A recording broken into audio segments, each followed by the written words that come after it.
Hey there. About a year ago, we did something that could have gone very badly. We handed the phones at four real businesses over to an AI, and then we just left it running. Today, I'm going to show you every number that came out of that. Not a demo, not a projection, not some industry average that somebody made up. Four real companies, 12 months with the reports on the screen. So here's where it ended up. 1,921 conversations handled, 2,918 actions taken. That means bookings, messages taken, questions answered, etc. Across a landscaping company, a medical clinic, a gem mine, and my own marketing agency. And I'll be straight with you. The numbers for my own business probably has the worst numbers in this entire video. We're going to take a look at those too, because if I only showed you the good months, this would be a commercial and not a case study. Okay? And stick with me, please, because about 2/3 of the way through the year, one of these systems completely broke for a month. And that turned out to be one of the more useful things that happened all year, but maybe not for the reasons that you're thinking. So, a while back, I made a video about what we call the AI front desk. That's the system that answers your phone, it answers your website chat, it handles your reviews, and it follows up with your leads. And at the end of that video, I told you I would come back and show you what a full year of this actually looks like inside real businesses with real numbers. This is that video. I'm a little late. I apologize for that, but better late than never. Now, in the interest of full disclosure, I've also written up all four of these as proper case study documents. Every month, every number, the good, the bad, and they're free. They're linked down in the description. If you want to pause this and go grab those first, that's perfectly okay. If not, it's not important right now. Just remember that they're there. All right? Let's start with the one that makes the money argument. Business number one is Lawn Frogs Landscaping. It's obviously a landscaping company in the suburbs of Atlanta, and they do landscape and hardscape installations. They don't do many of the typical mow and blow kinds of jobs. It's mostly the bigger stuff like retaining walls, patios, drainage, sod, big jobs like that. Over the last 12 months, their AI answered 813 phone calls. And here's the part I want you to actually look at. Every one of those months is on screen. That's straight out of the platform. I didn't pick the good ones. Now, here's the thing about a landscaping company. The whole crew is usually out on jobs. There's nobody sitting in the office at 2 in the afternoon waiting for the phone to ring. So before this, those calls were going to a cell phone in somebody's truck, mostly to voicemail. And most new customers don't leave voicemails for landscapers. They just call the next company on the list. If you're in a similar line of work, you'll probably know that's true. Here's a real one. Saturday morning, 8:36. Guy calls up wanting a French drain put in his yard. Amanda, that's what we named the AI, takes his name, takes his number, takes his address, reads it all back to him, and then hands the whole job to the team. That's 8:30 Saturday morning. Nobody was in the office, but the call got answered anyway and turned into a real job. So let's do the math that actually matters, because this is the question that every owner asks. Their average job is conservatively around $900. Remember, they do mostly larger type of installation jobs. To pay for this entire system for the first year, including setup, they need three of those 813 calls to turn into jobs that they would have otherwise lost. It's three calls turning into jobs, not 3%, three calls. That's less than half of 1%.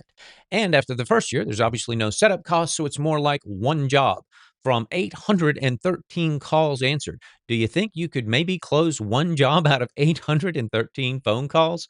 Now, in the interest of full disclosure, we are running an introductory rate on this right now while we're bringing in our next round of clients for it. It's a pretty deep discount and it won't last.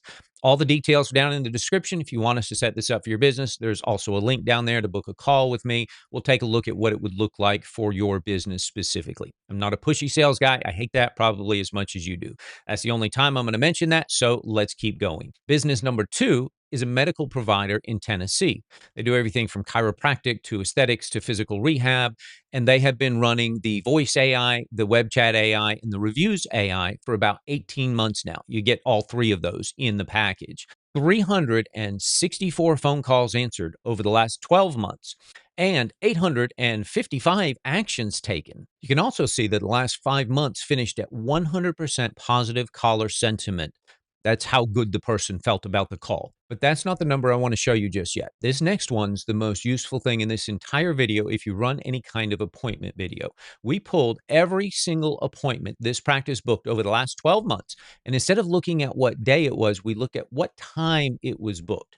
49% of them were booked outside of 8 to 5, Monday to Friday. That's basically half of all booked appointments.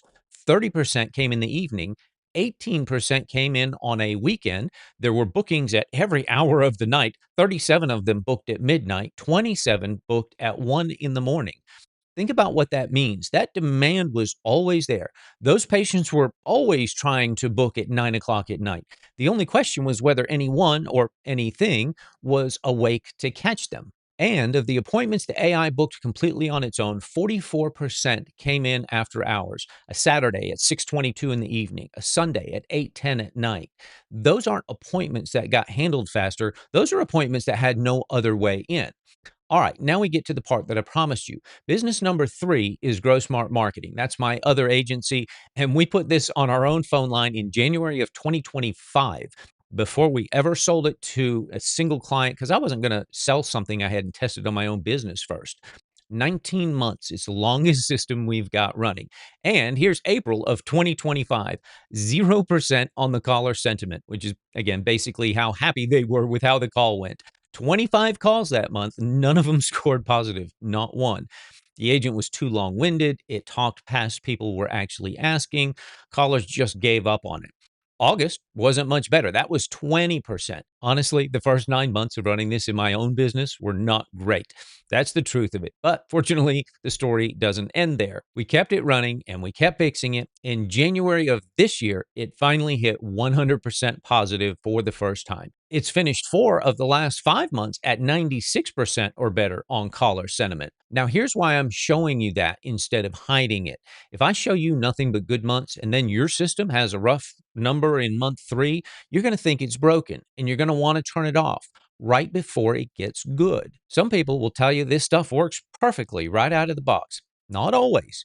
It's a new employee. It takes a little time to learn your business and all the weird, unexpected questions that nobody thought to program it with. That's not a flaw. That's just what it is.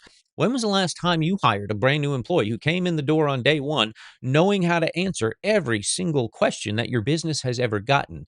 Learning on the job is a feature, not a flaw. All right. One more thing from our own numbers, because this one surprised me. Our callers for the marketing agency are business owners. Thanks, Captain Obvious. And they tend to call at night. One Sunday at 7 in the evening, somebody worked through our services with the AI and booked an appointment for 8 o'clock the next morning. A Thursday night at 9 p.m., a clinic owner asked about our ad management services. A Tuesday at 10:26 p.m., our AI had a 5-minute conversation about video work. My office isn't open at 10:30 at night on a Tuesday. As far as my old process was concerned, that call never happened. Maybe they would have left a message. Usually they don't. All right, business number 4 is Mason Mountain Mine. It is a gem mining attraction in North Carolina. It's actually a very cool little family-oriented experience. Everyone loves this place. It's owned by some close friends of ours, and they just run the website chat. It answers questions about the business like, are you open? What kind of gemstones will I find? Do I need tools? What does it cost? Can I bring the dog? These are the kinds of questions that every small business owner probably gets tired of answering 20 times a day, every day. But the AI never gets tired, and it never gets angry when people ask stupid questions, right? And this is the one I teased at the start because in June, something broke. A plugin on their website had some kind of conflict and it knocked the whole thing offline. It stayed down for about a month. Nobody caught it right away. So June came in at 6 conversations, 6 in a whole month. Then we got it back online around the 14th of July. And in the 18 days that were left in that month, it handled 30 conversations. That's the highest daily rate in the entire 18 months we've been running it there. Now, think about what that's actually telling you. Turning off the AI didn't reduce the number of people who wanted an answer. It only stopped them from getting one. And here's what's really interesting in all of this. The phone calls to the office during that period didn't really increase noticeably at all. I checked. And I've seen this with a few other businesses as well. It turns out that there's a good number of people out there who are happy to get their questions answered by an AI, but are not willing to pick up the phone and actually talk to a real human being. I've had this conversation with quite a few friends now, and I'd be interested to know down in the comments how you feel about it. Are you more likely to go to a website and chat with an AI to get your questions answered over getting on a phone call to talk to someone? I think part of this probably boils down to personality types, but a surprisingly large number of people I've talked to have said yes, they would rather talk to an AI chatbot to get a few simple questions answered versus having to get on a phone call with someone where they may end up getting stuck, having a much longer conversation than they wanted. Regardless of how any of us feels about it, the data here is pretty clear. All that demand just sat there for a month unanswered, and then it came straight back once the AI was there to have those conversations again. I could never have run that test on purpose. It's kind of unethical to do that to a client, but the broken plugin ran it for me. And that's the closest thing I've got to a real picture of what a missed conversation actually costs you. It doesn't show up in a report, it just quietly doesn't happen. Okay, last thing, and this one is the one I think is genuinely the most important. All three of the businesses running voice AI were in the mid 60s for positive caller sentiment 12 months ago. And all three of them finished in the high 90s over the last few months. A landscaping company, a medical clinic, a marketing agency, completely different customers. Same curve for all three. Now, part of that's on us. We tuned these systems. The technology got faster, the AI got better at holding a conversation. That's real. I won't pretend otherwise. But here's what's really going on. And I've listened to a lot of these calls myself just for quality control. These three systems went live 7 months apart from each other. If this were just our software getting better with age, the oldest one should score the best, but it doesn't. It scores the worst, actually. They didn't improve on their own schedules. They all improved on the calendar together at the same time. And this is the most important takeaway. While the AI obviously did get a little bit better at doing its job, that's not really the reason why all of these show such dramatic improvement in caller sentiment scores over the last 6 months. What really changed isn't the AI, it's the people calling it. I've been listening to these calls pretty much every day for 2 years now, partly because I have a responsibility to make sure these are working well for our own clients. A year ago, somebody would hear the AI answer the phone, and you could kind of hear that little light bulb go off in their head, realizing they're talking to an AI. And back then, a lot of people would just kind of shut down. They'd say something like, just have someone call me back, click. They don't do that anymore.